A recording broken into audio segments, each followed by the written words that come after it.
इस टीवी पे ये बैठे, इन्हें देखना बंद कर दे, रिमोट से ऑफ कर दे टीवी। क्या करते हो तुम लोग बैठ के टीवी पे? तुम्हारा काम क्या है टीवी पे बैठ के करना?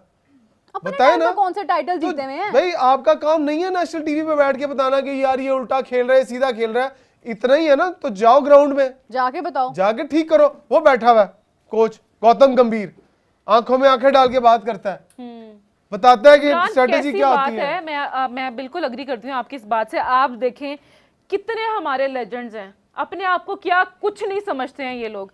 हर चैनल पर ये लोग कहीं ना कहीं बैठे होते हैं, आके एक ग्रुपिंग हुई होती है, बैठे होते हैं। शुएब मलिक को देख लें, वकार जो जितने हैं यार, ये शुएब अख्तर है, सब बैठे होंगे, वकार यूनस, और बैठ के क्या बातें कर रहे हैं। शाहीन ने अगर पहले ओवर में ये कर दिया तो ये हो जाएगा, हसन अली से ये करवाएं, अभिषेक को आउट करना ऐसे है। ओ भाई तुम लोगों के पास इतनी स्ट्रेटेजी है, इतना तुम लोगों को पता है, तो भाई आओ फ्रंट फुट पे खिलाओ, फिर कोचिंग करो। बनता ही नहीं है शुएब मलिक का, तो तनकीद करना बनता ही नहीं है। काम करना पड़े और पैसे ज्यादा मिले। मेरी बात सुनो, शुएब मलिक के पास क्या राइट है तनकीद करने का? वो तो 50 लाख लेता रहा एज अ मेंटोर, तो वो किस हैसियत से भी बैठ रहा है यार? वो तो मुझे समझ नहीं आ रही उनकी। वकार यूनस वहां पे जाके कमेंट्री कर रहे हैं, वसीम अकरम वहां पे जाके कमेंट्री कर रहे हैं। जिन लोगों को यहाँ पे आके संभालना चाहिए वो वहां पे कमेंट्री कर रहे हैं। जो लोग, मेरी बात सुनो इमरान साहब, उनके पैनल में जो दूसरे लोग हैं ना, ये रवि शास्त्री हैं या बाकी लोग हैं, वो अपनी टीम को बनाकर गए हुए हैं। इन्होंने क्या किया?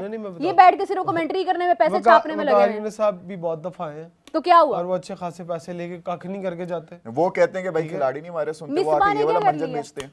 मिसबा है, उन्होंने क्या कर लिया? अच्छा सॉरी, मैं फिर से एग्जांपल दे रही हूँ युवराज की। उसको आपने किसी टीवी पे देखा है बैठे हुए? नहीं कभी उसको आपने देखा कि वो एनालिसिस कर रहे हैं? वसीम अकरम, वकार यूनस, आमिर सुहेल, इनका समझ में आता है। ये एक रमीज राजा का, ये एक कमेंटेटर एक्सपर्ट है, इनका बैठना बनता है, उनको आना भी नहीं चाहिए। रमीज राजा का समझ आता है क्यों? उनको एज अ कोच क्यों नहीं आना चाहिए इन लोगों को? रमीज राजा का समझ आता है। पहली बात तो ये कि ये कोचिंग नहीं कर सकते। वसीम अकरम और वकार यूनुस क्यों नहीं कर सकते? भाई कोचिंग के लिए मेहनत करनी पड़ती है, तो यही तो बात है ना, मेहनत करते हुए जान जाती है। नहीं करेंगे ना इमरान साहब, कोचिंग की बात नहीं हो रही है। ये अभी क्या नाम है, किस पोजीशन पे लगे थे ये वकार यूनुस साहब, जो एक दिन बाद पता लगा था नहीं वो तो कुछ भी नहीं है?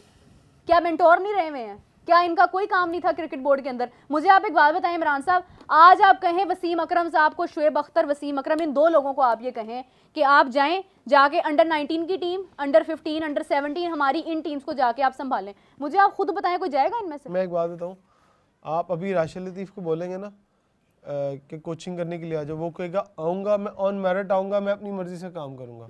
राशिद, शुएब अख्तर, इन लोगों को मैं जानती हूँ, ये लोग यही बात करते हैं, इसीलिए आज तक वो पीछे। राइट, यूनुस खान आपके पास कितना बड़ा नाम है, वो क्यों नहीं आते? Just like Rahul Dravid. अच्छा, और वो अफगानिस्तान गए हैं कोचिंग? ठीक है, अगर वो कहते हैं कि मैं टीम में आऊंगा तो टीम मैं बनाऊंगा, बट यहाँ प्रॉब्लम क्या है, मैं आपको बताता हूँ। असल वजह ये है कि जो इस वक्त टीम के ऊपर जिसका कंट्रोल है ना, जिसने टीम को ऊपर से यूं पकड़ा हुआ है, हाँ। वो कहता है कि टीम जब फाइनल 11 हो या 15 हो तो मेरे टेबल पर आए, मैं देखूंगा, मैं ओके करूंगा तो टीम जाएगी, अदरवाइज वो टीम नहीं जाएगी। अब सबको पता है कि किसका नाम मैं ले रहा हूँ, सब जानते हैं। वो बंदा जहां जाता है वो कहता है पत्ता भी हिलेगा कोचिंग सेंस के अंदर, सिलेक्शन के अंदर तो मेरी मर्जी से हिलेगा। आप अंदाजा लगाएं लोगों की शख्सियत का। हम जाके कहते हैं ये फ्ला प्लेयर में बड़ा टैलेंट है, तो आगे से देखने की बजाय पता क्या कहेंगे, वो तो क्रॉस खेलता है, उसको तो ये शॉट नहीं मारना आता।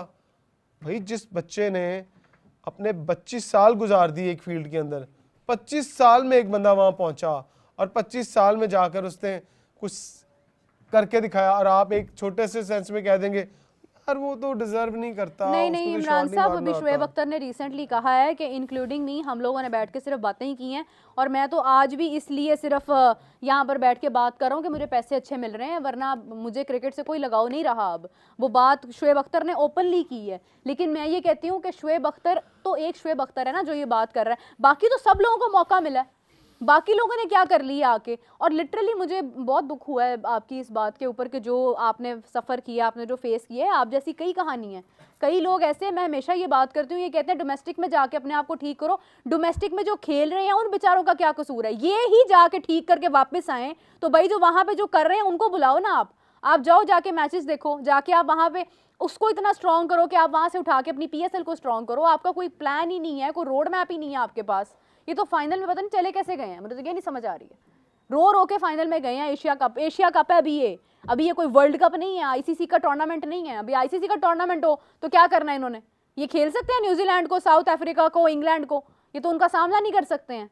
इंडिया के बारे में मुझे ना इमरान साहब सुन भी रहे हैं कि नहीं, मैं अकेली बोल रही हूँ? बहुत लोग ना ये बात करते हैं कि नहीं आप भाई इंडिया की आप बहुत ज्यादा ही तारीफ करती हो, बहुत ज्यादा ही तारीफ करती हो। मेरिट पर हैं वो लोग, हम इंडिया की तारीफ उनकी डोमेस्टिक से लेके उनकी आईपीएल से लेके every single match they play, they prove it. इस जुमले को ठीक कर लेना, हम इंडिया की तारीफ नहीं करते भाई, हम एक टीम की तारीफ करते हैं। सो व्हाट, वो इंडिया है, वो ऑस्ट्रेलिया है, वो श्रीलंका है, वो बांग्लादेश है।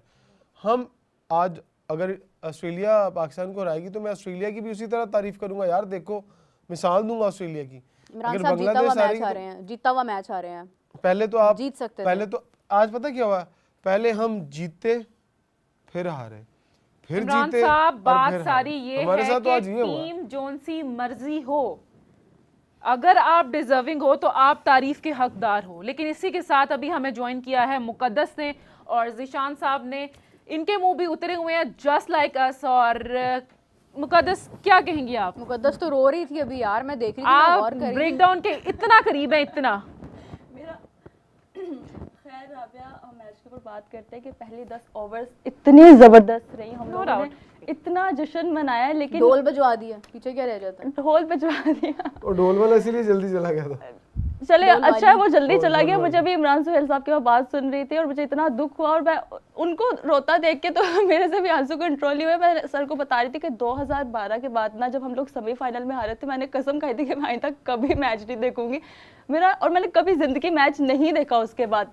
अब काम की वजह से मुझे ये वाला एशिया कप देखना पड़ा, और मैंने पूरा, अगर आप लोगों को याद हो तो पूरा एशिया कप मैं कहती रही कि नहीं कोई उम्मीदें नहीं लगानी, नहीं पाकिस्तान, हम इंडिया के साथ, या पाकिस्तान को मैं तो बिल्कुल सपोर्ट नहीं कर। लेकिन आज इतनी जबरदस्त परफॉर्मेंस उनकी रही तो मैं थी कि भाई जबरदस्त, इसे आप शुरू में यार, अगर आप वन साइडेड नहीं था जीत सके ना, अगर आप ट्रॉफी नहीं घर ला सके ना, तो फिर जो आपकी शुरू की परफॉर्मेंस थी वो भी वही बात ना, बैटिंग में भी शुरू में बड़ी अच्छी थी, बॉलिंग में भी शुरू में बड़ी अच्छी थी, लेकिन उसके बाद क्रिकेट से मोहब्बत करते हैं, बिल्कुल उनका चोली दामन का साथ है, और मैं उनको सुनना चाहती हूँ कि उनके क्या इस टाइम विचार हैं। नहीं, मैं तो, मेरे पास अल्फाज खत्म हो गए, यकीन माने मैं अपने जज्बात पे जैसे काबू करके बैठा हूँ, मेरे हाथ अभी भी कांप रहे हैं।